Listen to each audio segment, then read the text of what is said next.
আসসালামু আলাইকুম ওয়া রাহমাতুল্লাহি ওয়া বারাকাতুহু নাহমাদুহু ওয়া নুসাল্লি আলা রাসূলিহিল কারীম আম্মা বা'দ। সম্মানিত দর্শক মণ্ডলী, আমরা বর্তমান সময়ে স্বাধীনতার 50 বছরেও একটি মাদ্রাসাতেও এই জাতীয় সঙ্গীত গাওয়া হয়নি। কারণ এই জাতীয় সঙ্গীত একটি শিরক মিশ্রিত একটি জাতীয় সঙ্গীত ছিল, যা সমস্ত আলেম ওলামা এই বিষয়ে মানুষদেরকে সতর্ক করেছে, কিন্তু তারপরেও এই দেশে এই জাতীয় সঙ্গীতটাকে পরিবর্তন আনা হয়নি। জাতীয় সঙ্গীতটি আসলে অসাম্প্রদায়িক চেতনাকে ধারণ করে না, কারণ এটি ইসলামের বিরুদ্ধে একটি জাতীয় সঙ্গীত, শিরকযুক্ত একটি জাতীয় সঙ্গীত। যেই জাতীয় সঙ্গীত এই যে আমাদের বাংলাদেশটা একটি অসাম্প্রদায়িক বাংলাদেশের কথা বলা হয়, সেটাকে আসলে ধারণ করে না। সুতরাং এরকম শিরক মিশ্রিত জাতীয় সঙ্গীতকে পরিবর্তন করা উচিত। আসুন আমরা এই সম্পর্কে বিভিন্ন আলেমদের মতামত নেই যে আসলে এই জাতীয় সঙ্গীতটা অসাম্প্রদায়িকতা ধারণ করে কিনা। চলুন আমরা চলে যাই তাদের কাছে। আসসালামু আলাইকুম। ওয়ালাইকুম আসসালাম। আপনি যে একজন শিক্ষক, ছাত্র গড়ার কারিগর, আপনি কি মনে করেন যে এই যে বর্তমান সময়ে জাতীয় সঙ্গীতটি গাওয়া হচ্ছে, যে জাতীয় সঙ্গীতকে বলা হচ্ছে একটি অসাম্প্রদায়িক চেতনার জাতীয় সঙ্গীত, অথচ এই জাতীয় সঙ্গীতের ভিতরে আমরা শিরক মিশ্রণ দেখতে পাচ্ছি বা শিরকের ফ্লেভার দেখতে পাচ্ছি, আপনি কি মনে করেন যে এই অসাম্প্রদায়িক চেতনার বাংলাদেশে এই জাতীয় সঙ্গীতটি আসলেই কি অসাম্প্রদায়িক চেতনাকে ধারণ করে? আলহামদুলিল্লাহ, আপনি সময় উপযোগী খুবই গুরুত্বপূর্ণ একটি প্রশ্ন করেছেন।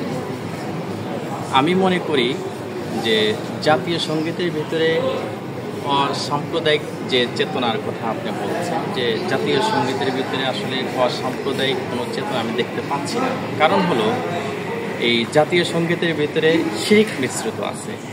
যেহেতু এখানে মুসলমানরা বসবাস করে এবং অন্য ধর্মের লোকেরাও বসবাস করে, সেহেতু সকল ধর্মের মতে যদি আপনি অসাম্প্রদায়িক একটি সঙ্গীতের কথা বলেন, তাহলে শিরক মিশ্রিত কোনো কথা বা শিরক মিশ্রিত আছে এমন কোনো সঙ্গীত জাতীয় সঙ্গীত হতে পারে না। আমি মনে করি যে এটা অসাম্প্রদায়িক সঙ্গীত বাংলাদেশের জন্য। আসলে আমরা যে অসাম্প্রদায়িকতার চেতনার নামে যে জাতীয় সঙ্গীত স্বাধীনতার 50 বছর হলো গাওয়া হচ্ছে, এটাতে আমরা অনেকজনের কাছ থেকেই মতামত নিয়েছি, তারাও এই একই কথা বলতেছে। আপনি কি চান কিনা যে এই জাতীয় সঙ্গীতটা পরিবর্তন করা হোক এবং সেই পরবর্তীতে আরেকটা যে জাতীয় সঙ্গীত আসবে, সেটা আসলে কেমন জাতীয় সঙ্গীত হওয়া উচিত আপনি মনে করেন? আমি চাই যে এমন একটি জাতীয় সঙ্গীত হবে যে জাতীয় সঙ্গীতটা অসাম্প্রদায়িক বাংলাদেশের চেতনা এবং অসাম্প্রদায়িক বাংলাদেশের মুখপাত্র হিসাবে সারা দেশ এবং সারা পৃথিবীতে যেন একটি ছড়িয়ে পড়ে, এরকম ভারসাম্যপূর্ণ একটি জাতীয় সঙ্গীত আমাদের জন্য নির্বাচন করা হোক। এক্ষেত্রে শিক্ষাবিদ এবং যারা রাষ্ট্র পরিচালনার কাজে যারা নিয়োজিত আছেন এখন, তারা এটা বিবেচনা করে ঠিক করবেন। জি, খুবই সুন্দর। রাহমাতুল্লাহি ওয়া বারাকাতুহু। ওয়ালাইকুম আসসালাম ওয়া রাহমাতুল্লাহি ওয়া বারাকাতুহু। এই যে বর্তমান সময়ে আমরা দেখতে পাচ্ছি যে একটা গুরুত্বপূর্ণ বিষয় আলোচনায় চলে এসেছে, যেটা আসলে ঈমানের সাথে একটা সম্পর্কিত একটা বিষয়, যে জাতীয় সঙ্গীতের ভিতরে শিরক মিশ্রিত আছে। এটা আসলে অসাম্প্রদায়িক চেতনাকে ধারণ করে কিনা, এবং এই জাতীয় সঙ্গীতের আপনি পরিবর্তন চান কিনা, দুটি প্রশ্ন। জি, আলহামদুলিল্লাহ, আপনাকে অসংখ্য মোবারকবাদ জানাচ্ছি। যুগোপযোগী একটি গুরুত্বপূর্ণ প্রশ্ন করেছেন। আসলে বাংলাদেশ বর্তমান যে সময় আমরা একটা বিষয় নিয়ে সবাই জেগেছে, আমি মনে করি যে একটা সুন্দর একটা সময়, আপনার ঝড়ের সময় যখন মানুষ আম কুড়ায় তখনই কিন্তু আমটা পাওয়া যায়। এখন আমাদের সময় এসেছে জাগার, এটার বিরুদ্ধে বলার, বা নিঃসন্দেহে আমরা চাই বাংলাদেশে অসাম্প্রদায়িক চেতনা একটি জাতীয় সঙ্গীত। কারণ এটা হচ্ছে মুসলমানদের ইমানের সাথে সাংঘর্ষিক শিরকের যে বিষয়টা। আর আমরা মুসলিম যারা সবাই সর্বক্ষেত্রে আমরা ইমানকে বেশি প্রাধান্য দেব, এটা আমাদের লক্ষ্য রাখতে হবে। যেহেতু এটা শিরকের সাথে সম্পৃক্ত বিষয়, নিঃসন্দেহে আমরা এটা চাই যে অসাম্প্রদায়িক চেতনার একটি জাতীয় সঙ্গীত আমরা চাচ্ছি ইনশাআল্লাহ। জি, আপনাকে অসংখ্য ধন্যবাদ। সুন্দর কথা। আসসালামু আলাইকুম। আসসালাম। ওয়ালাইকুম আসসালাম। আচ্ছা, আপনি কি মনে করেন যে বাংলাদেশের জাতীয় সঙ্গীতটা আসলে পরিবর্তন হওয়া উচিত? কারণ আমরা দেখতে পাচ্ছি যে স্বাধীনতার 50 বছরেও এই জাতীয় সঙ্গীতটা কোনো একটি মাদ্রাসাতেও গাওয়া হচ্ছে না। আমরা তাদেরকে জিজ্ঞাসাও করছি না যে কেন আপনারা গাচ্ছেন এই গানটা, এই সঙ্গীতটা হচ্ছে না আপনাদের এখানে। আবার এইদিকে তাদেরকে আমরা দেশের বিরোধী একটা শক্তি এরকম প্রচার করার চেষ্টা করতেছি। আসলে কি আপনার কাছে মনে হয় যে এই জাতীয় সঙ্গীত একটি অসাম্প্রদায়িক চেতনাকে ধারণ করে? জি অবশ্যই, আলহামদুলিল্লাহ। আপনার প্রশ্নের জন্য আপনাকে অসংখ্য ধন্যবাদ।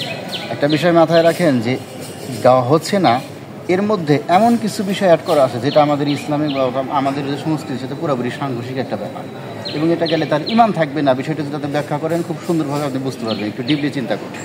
ইসলাম যেটা বলে এবং সৃষ্টিকর্তার তার অস্তিত্ব সম্পর্কে নিয়ে একটা বিষয় দাঁড়ায় যায়, এখানে তার সাথে সত্তা প্রকাশ করা, তার মানে তার অস্তিত্ব নেই, সমস্যা দাঁড়াচ্ছে। যদি কেউ নিয়মিত ওই সাহিত্য সঙ্গীত গায় তার ইমানই থাকবে না, এটা একটা এরকম আর কি, যে আপনি বিষয়টা খুব ডিপলি চিন্তা করেন।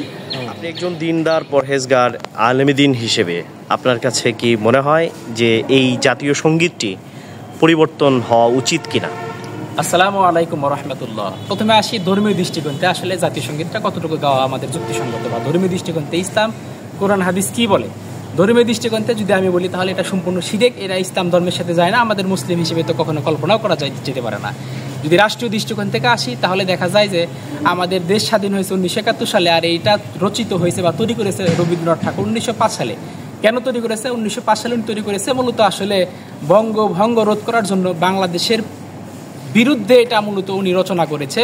সেইটা কখনোই এটা রাষ্ট্রীয়ভাবে কোনো সময় এটা দেশের সাথে যায় না। সেই সাথে এটা আমাদের দেশ হলো অসাম্প্রদায়িক দেশ, আর যদি আমরা এইটা জাতীয় সঙ্গীত হিসেবে রাখি তাহলে এটা একটা সাম্প্রদায়িক হয়ে যায়, একটা হিন্দু ধর্মের প্রতি আমাদের একটা সাম্প্রদায়িকতা এসে যায়।